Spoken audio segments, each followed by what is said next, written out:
Cool. Yeah, we'll take it away. So, welcome everyone to this presentation on video games in libraries. I am Dr. Colin Post. I am a professor at UNC Greensboro in the Library and Information Science program there, and I'm joined by two fabulous video game librarians from the University of Michigan. We've got Dave Carter, the video game archivist and comics librarian at Michigan. He will be presenting first, talking about their work collecting, preserving, providing access to video games in an academic library context. And then after that, Chris Baker from the Wisconsin Department of Instruction, Public Instruction, the public library consultant and game learning consultant for the Wisconsin DPI. He will be talking about video games in public libraries. So we will just kick it away with Dave. Great. Can everyone hear me okay? Yes. Excellent. So hi, everyone. As Colin said, my name is Dave Carter. I'm the video game archivist and comics librarian at the University of Michigan Library, which 10-year-old Dave thinks is a very cool job.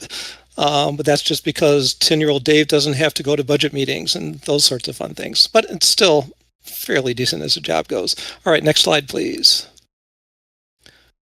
I've only got about 10 minutes here, so this is going to be a very brief introduction to the CVGA and the work that we do there. So we opened in 2008, fall of 2008, so this fall will be 17 years of providing video game services to the University of Michigan community. We currently have well over 10,000 games, depending on how you count and how you define game. We have more than 80 different systems. We cover 50 years worth of gaming history there. We focus primarily on console games and handheld games and what I still quaintly refer to as microcomputers, but most people just call PC gaming. And the little secret about us is that we're not really an archive. That's sort of a name that we chose early on, and it's kind of stuck with us. But the way that we function is much more like what people in the library world would call a special library. But generally speaking, people outside the library and archives world don't really know what a special library is, so we keep the archive moniker on our name. Next slide, please. A few more brief facts about us. We also collect board games. We have somewhere between 300 and 350 board and card games available. We have tabletop role-playing game books. We have various ephemera like posters and tchotchkes and stuffed animals and keychains and stickers and those sorts of things. Then we have a variety of secondary materials related to games, both academic and non-academic, books and magazines and the like. So we are open to the public. However, if you're not a current member of the University of Michigan community, we do ask that you make an advance reservation using our online reservation form at least 24 hours in advance of your visit. We don't have a very large staff. We have two staff, myself and Charles Sadiq, who is our archive manager, and then we have a variety of student assistants that we hire to help out with staffing the archive room. Next slide, please. All right, so our goals. Primarily, our goals are to support the teaching and research interests of the students and faculty and staff at the University of Michigan as it relates to games. So that's mostly what we do. Our secondary goal then is preservation of games. We are, a Tier 1 academic library, Tier 1 research institution. So a lot of what the library is doing is not only collecting for the current needs, but looking at what the future needs might be and building our collection around that, doing so by preserving the past history of gaming as much as possible. And then when we also have open play and exploration. When the space is not reserved for classes, or groups or anything like that. During our open hours, the space is open for people to come in and explore and play the games as they want to do. So we do find sometimes that our goals are in not conflict with each other, but they do push up against each other because we let people just come in and play the games and we want the games to be used. that sort of rubs against preservation, because the more things are used, the more chance they have of breaking or wearing out or things like that. We're often replacing controllers or fixing controllers or repairing and fixing old game systems. And, old TVs that we have that those old game systems hook up to, the more you use them, eventually the CRTs are just going to stop working. So it's kind of it's a push and pull there between our two goals there. But generally speaking, use of the collection outweighs the preservation mission of the archive. All right, next slide, please. All right, some of our services and programs. I mentioned that we host class sessions. I think during the last semester, we probably averaged a little more than one class a week coming in and holding a class session in the archive. And those classes range from history classes or English literature classes. We do have one class that's come in and used us several times over the past few years. It's a Asian Studies class that focuses on the Three Kingdoms period of Chinese history, and they do that through the lens of popular cultural representations of that period in Chinese history. And so one of the weeks they focus on video games, and so the class comes into the archive, and we have set up all the different games that are set during that period in Chinese history, and then the students play the games, and they sort of compare what they find in the games to other media that they've looked at, whether films or novels or things like that, and then comparing to what history was actually like, or what we think history was like during that time. So those are the sorts of things that we have coming in to use the archive. We obviously have games for individual research and individual projects, whether it's a class project or a researcher who wants to come in and see the games that we have. We have at times in the past sponsored events, and we've sponsored various symposia. We've had exhibits. There's a link there to one of our online exhibits if you want to take a look at it. We engage around campus, for example, in adaptive gaming, which I'll be talking about in just a second. And there's a bibliography at the end of this slide stack if you want to read more about the sorts of things that we've been up to over the years. Next slide, please. Just in 2002, which was 3 years ago, in the summer, we relocated. We used to be up on the North Campus where the art school and the engineering college are, and the music school is up there as well. But what we found was that we were having more usage of the archive in classes that were based down in Central Campus. So we moved our location. That was quite an undertaking. We had to box everything up and haul it down and set everything back up. And we're still sort of recovering from that move. There were more than one thing that sort of got lost in the shuffle that we still haven't been able to locate from that. Next slide, please. So some of the things we're focused on, one of the things that we focus on is preservation. We've been working with the library's digital preservation lab in doing so and coming up with our workflows. We create archival quality digital copies of games that are in our collection. We use a digital archiving program called Archivematica to take the game images or the disk images or the cartridge images or installers or whatever it might be, along with scans that we've made of manuals and pictures that we've taken of the physical media. And then that all gets put in Deep Blue, which is the U of M's, part of the University of Michigan's institutional repository. It's a non-public access part of the repository, so the only people that have access to that are myself and the staff in the digital preservation lab. The idea there is that if our games become unusable for whatever reason, they wear out, they break, and we can't acquire a reasonably priced replacement copy, we can then go into the dark archive and pull that out and have hopefully a good chance of being able to resurrect that game for our collection. Next slide, please.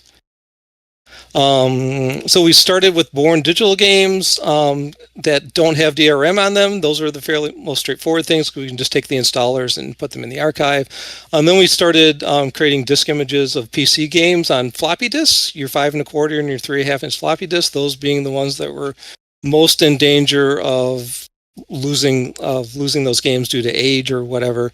Then we moved on to Mac games and Apple games and Commodore games and those sorts of things and CD-ROM games. We're currently working on cartridge systems. Your Nintendos, your Sega Genesis, your Atari cartridges and things like that. And I will just put a note there that modern game distribution is really posing major challenges for the future of game preservation. And I'm rapidly running out of time already, so I won't go into that. And there's a link there to a couple blog posts on our blog about more information about our preservation efforts. Next slide, please. We've also been doing some work in the past couple of years with adaptive and accessible gaming. We have a lot of adaptive controllers, either that we've acquired or we inherited some from the design lab in the library after we moved on to Central Campus. A couple summers ago, we had some interns who worked on compiling documentation around adaptive and accessible gaming. It's a rather large Google Doc, but there's a link there to it if you're interested in adaptive and accessible gaming. It's an interesting place to start.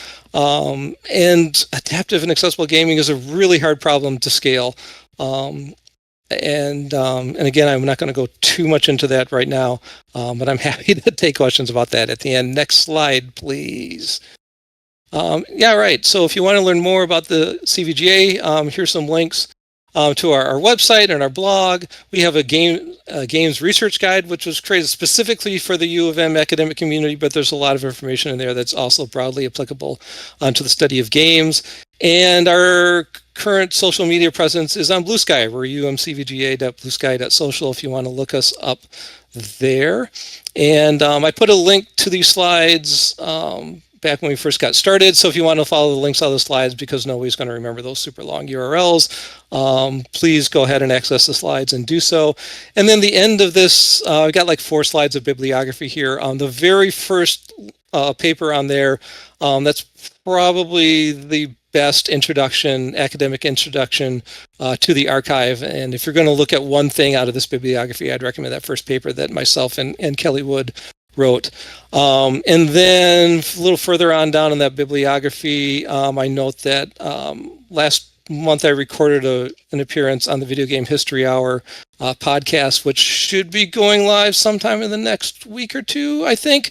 And we talked for about an hour or so about the CVGA and the work we're doing there. So if you want to listen more about what we're doing, I will commend that to you as soon as it gets posted online.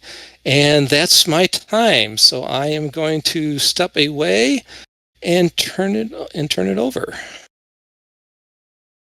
Awesome. Thanks, Dave. And Chris, I'll pull your slides up and you can take it away. That was awesome. Can everybody hear me? I just want to make sure before we get started. Yay, nay? Yes. Perfect. Thanks. That was awesome, David. So important. I'm so appreciative of the amazing work that you'll do. So thank you so much for having us here. I'm so proud and so thankful to be here at NarraScope. This is such a cool conference, and I now am going to be addicted to paying attention to this conference moving forward each year. So who am I? My name is Chris Baker. I'm a games and learning consultant and public library consultant on the library services team of the Wisconsin Department of Public Instruction. That's a super, super big mouthful, I know, but ultimately, in the library world, we've got state library agencies and state libraries. We are a state library agency. We are the state library agency for Wisconsin. And so I get to work with our 380 plus libraries in Wisconsin on local and regional projects and collaborations. But then also I get to come and do things like this with the amazing, inimitable Colin and David. And so I get to work on lots of national collaborations and projects. And that's what I'm going to be talking to you a little bit about today. Next slide. So ultimately, I think y'all probably, I'm preaching to the choir a little bit here, but why this is an absurdly quick overview of why public libraries must offer games in their spaces, specifically public libraries I'm talking about here, right? Well, we all know there are more gamers than ever. Nearly 60% of Americans play video games regularly, and TTRPGs at this point in America make up a whopping 41% of the global TTRPG market. And that's to say nothing about board games and collectibles / competitive card games, which are also incredibly popular, right? Well, games in libraries present an opportunity for new programs and collection offerings that a library maybe hasn't considered prior. It's a whole new pipeline to new patrons to bring into library spaces. And with more checkouts and with more people going to programs, libraries can advocate a lot better for funding. And if we look to those stats that I mentioned earlier, that's a lot of people that you could be reaching if you're not offering games in your public library space. And also, just from a philosophical perspective, it shows that libraries are remaining relevant and forward thinking and trying to stay in touch with modern media and culture, right? I think it's really important when it comes to what we are as public spaces, as public community spaces. Next slide. So there's a lot of text here, and I'll let you all, come back and look at this again. Obviously, we have a very short amount of time today, but ultimately, this is a really quick overview of where things are at. There are lots of U.S. public libraries that offer outstanding games-based programs and collections, which can take a lot of different shapes. Video game collections for checkout, board game collections, TRPG books for checkout, circulating consoles. Maybe a library has a PC in their space that has an Epic or Steam Games collection on it that people can come in for in-library play. And then for programs, it's video game nights, board game nights, TTRPG campaigns, both in person and virtually, game design jams. I mean, you name it. I hosted tons of Magic the Gathering tournaments when I was originally a librarian. I mean, and they're so popular where they're offered, both with teens and young people as well as adults. They're always so popular. Again, harkens back to that stat I mentioned, those stats I mentioned earlier. It's sort of obvious. Unfortunately, not much of the National Library community is failing at offering games-based library services. I truly feel that. Many U.S. libraries offer no game collections or programs whatsoever and wouldn't even know where to start if they wanted to. And in many cases, even those that do offer games-based services kind of treat them like an afterthought, like only if we have the time and the money will we add a video game collection. And this comes from a real big problem that it's woefully rare for professional library training programs like Masters of Library and Information Science. I got my Masters in Library and Information Science from UW Milwaukee to offer any type of education about how and why to offer games-based library services. Point is, this is bad. Libraries should be filling media cultural gaps in their communities and not contributing to them. And that's where I worry that we're at when it comes to our public libraries. Public libraries have been notoriously slow on the uptake for all sorts of new media formats. We were slow to bring DVDs into our space, and now they're some of the most popular things we circulate, right? So I really want to see as David mentioned, I'm so passionate about preservation and archiving and access as well. So passionate. And there's a lot of projects I want to work on when it comes to that. But this is about intentionality and about priority. And that's what I'm really worried about when it comes to our field. So the point is, for the field of public librarianship to evolve, we must embrace games as core library services, just as important as books, DVDs, etc. Next slide, please. So what are we hoping to do about that? Well, there's fortunately an IMLS, Institute for Museum and Library Services, grant-funded 3-year project that I'm embarking upon with partners in Washington State. That's called the National Games and Libraries Project, or the NGLP. Technically, its full actual title is the Empowering and Innovating blah, blah, blah, blah, blah. But colloquially, we're calling it the NGLP. Next slide, please. So who we are, right? As I mentioned, the two kind of PIs on this project are Wisconsin State Library Agency, Wisconsin DPI, and then the Washington State Library. They are amazing folks over there, and the Washington State folks are real specialists in the TTRPG space. They've got obviously a great connection with Wizards of the Coast and lots of other TTRPG makers. I would consider us a little bit more of the specialists and expertise when it comes to video games and libraries in Wisconsin. That's my personal passion. I'm a capital G gamer. I love video gaming, and that's what I've really investigated and studied in my time in this space. Next slide, please. We also have a number of other amazing partners. I'll just let you take a look at this here, but we work with Field Day Learning Games. They're a learning games development studio and research studio in the Wisconsin Center for Education Research that's at UW-Madison, which is a major research institution. We work with lots of other games programmers, project managers, and then when it comes to national reach for what we're going to be doing with our project, we're working with the ALA Games and Gaming Roundtable and the chief officers of state library agencies. Next slide, please. So the biggest thing that I want to say is that we're kind of trying to coin a term when it comes to public libraries, GBLS, Games-Based Library Services. That's something that we want to start making more colloquial for our field in general.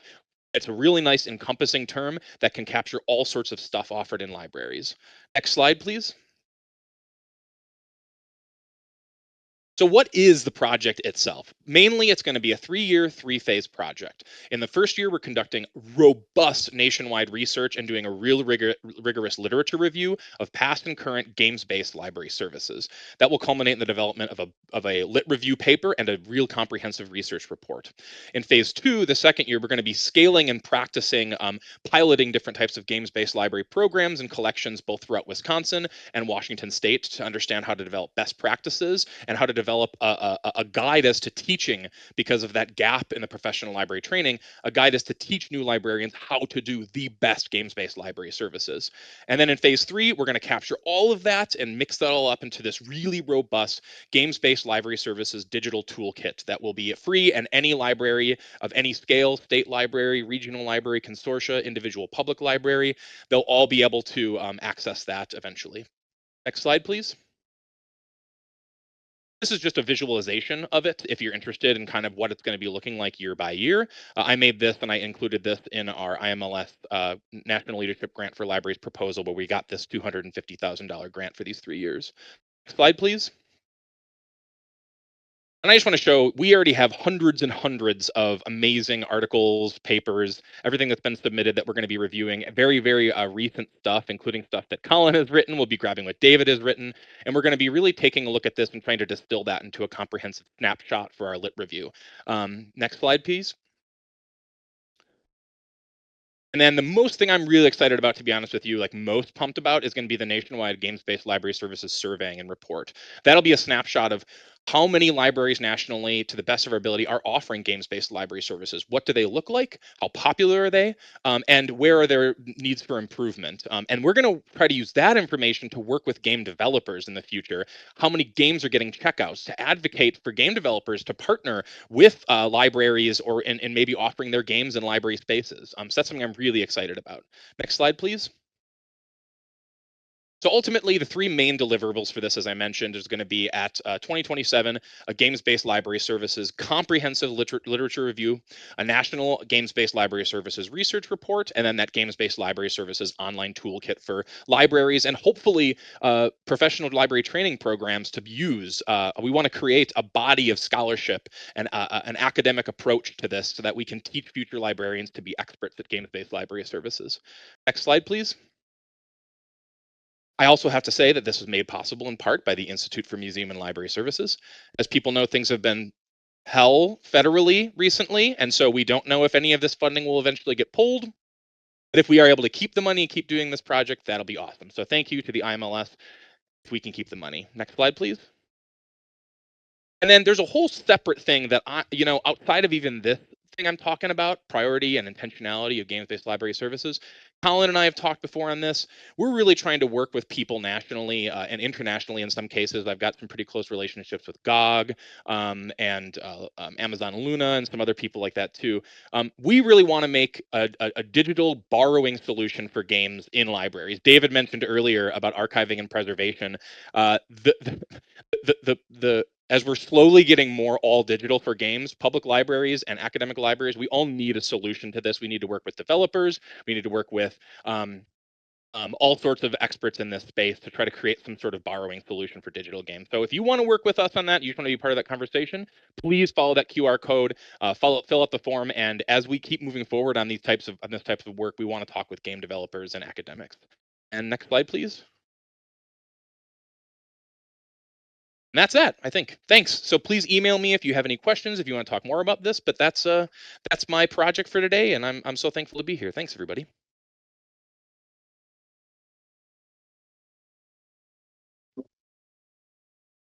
Awesome. Thank you so much to Chris and Dave for those insights on public and academic library approaches to video game services. So I guess we've got about like 7 minutes for questions. Hi there. We're going to go back and forth between the Discord and the room to give people remote a chance to get in there if they have any questions. I'm going to start with the room, though. You first. Thank you for the talk. That was really what is your attitude towards emulation? What is the role of emulation in the library? If there was like the facility, for example, of the ability to like share for get access. So The question, if I'm going to paraphrase, I apologize, is what are your attitudes regarding emulation and how you can use it to have the games being used in the collection? I imagine there's probably concerns with legality and then navigating that, correct? Yeah. Did you hear that? I'm David, if you want to go ahead and take it first, man. Yeah, so emulation.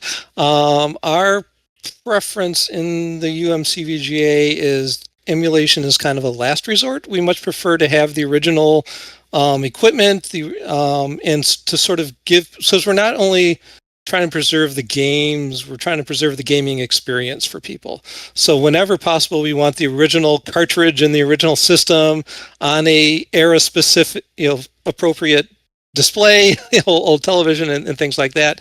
Of course, that's not always possible. And then as we're talking about, making game images and then potentially resurrecting them if something goes wrong with our original copy, then we're, dipping our toes into the realm of emulation there. But it's not our focus for that. But we're blessed to have a collection of, like I said, over 10,000 games, and we have the equipment available on which to play those games. We make all that available to the folks who come in to the archive there. So that's kind of our stance on it. I mean, I could talk for half an hour about emulation, but we don't have that time. So Chris, I don't know if there's anything you want to add to what you're looking at. No, I think that it's we really approach it similarly in the public library world. I think, I mean, it's very legally dubious for a public librarian to put themselves potentially in that position. I mean, the best version of this, and it technically is emulation-ish, is like if you want to get an NES Classic to circulate in your library, or the mini Sega, mini PlayStation, the things that came out recently that have got bundles of games from them that are actually developed by the companies that own those the licensing and rights to those games. You can see on Amazon, right? You can purchase all sorts of like million Xbox games on this weird little device that is very dubious, and I would advise against any librarian adding that to their collection and circulating. I think that could cause them some pretty big headaches. So agreed, for whatever it's worth. So the only other questions I have on Discord are all from me, so I'm going to deprioritize them and ask the room if they have any other questions first. Does anyone else here have any other questions? Please, sir. Yeah, how can I get you to get my library here at Drexel University to do this? I asked almost the exact same question. So yeah, it's something that we have a library within our department of games, but it's in a faculty lab and it has very limited access. Scalability is a concern. And so I want to move it to, I'd love to move it to a library. I've been thinking about this the last year or two. And I had no idea you were doing all this great work. And so now I want to talk to you a lot and get you connected to our library system. So it's mostly, I want to accelerate what you're doing here locally. The opportunity is specific. Drexel is about to switch from quarters to semesters. And so every program at the university is revamping their curriculum in this process. And I don't know anybody who teaches in the library degree area, but I now suddenly want to get to know. So this is less a question, more a support of what you're doing, and I'm excited to work with it. Did you guys get all that? Yeah, kinda. I want to talk more. Long story short, if someone watching this presentation was inspired by what you said and really wants to be on board with it, and they have a local library, how would they go forward with potentially approaching their library or expressing support for this, for their library to maybe think along those lines? How would you recommend speaking to your library or talking to them about it, or et cetera? I mean, I think the biggest thing right now is data is very persuasive, and that's something that we lack seriously, at least when it comes to the public library space, is actual data to show and demonstrate to funding sources, to administrative bodies, and to, like I said, external collaborators that we want to work with in the field of librarianship, whether they're game developers, whether they're digital borrowing platforms, any of these things. We haven't really done great research in terms of data nationally in that to paint a really good picture. And so that's what I'm at least hoping our project will result in a few years. I know that you don't want to wait a few years, but I will say that it's also always compelling to crosswalk the benefits of a game collection with what is the priorities of an institution, right? So if it's an academic institution and they have classes that are adjacent to this type of media cultural work, to be able to demonstrate, this is very important to the modern body of academic scholarship and learning and literacy and pedagogy and all these things. I could talk about that for hours as well, and I'm happy to do so, but I think that's a compelling way, at least, to demonstrate to those administrative bodies or funding sources, get with the program, don't get left behind. This is going to really bolster and strengthen your other things you're already doing and spending money on, these other classes and such. Thank you. So I only have one last question in Discord. Does anyone have a question in the room for that last one?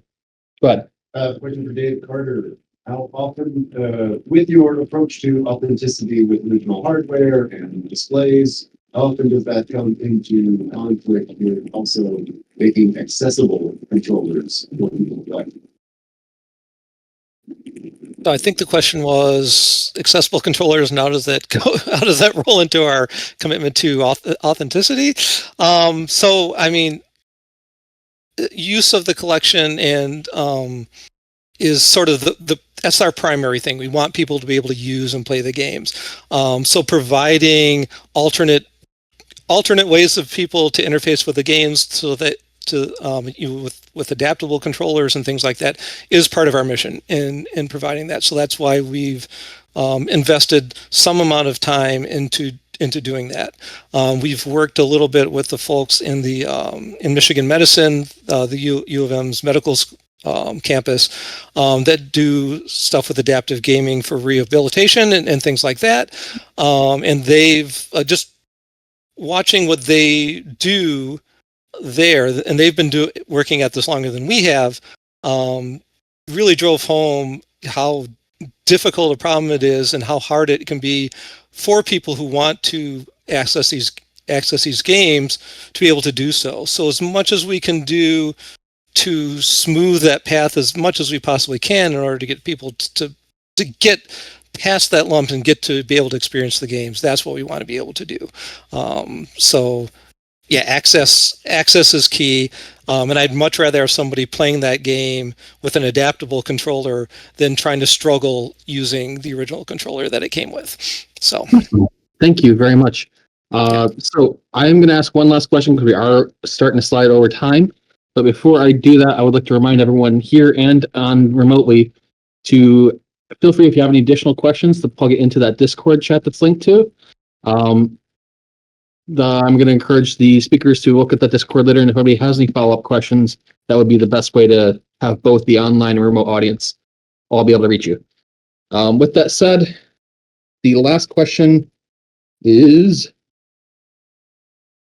would you speak to the normalization of non-physical media and what archivists are contemplating to meet that coming challenge? I can speak to it by saying that many days it causes me to curl up in a ball on the floor and weep. And I'm only being slightly facetious there.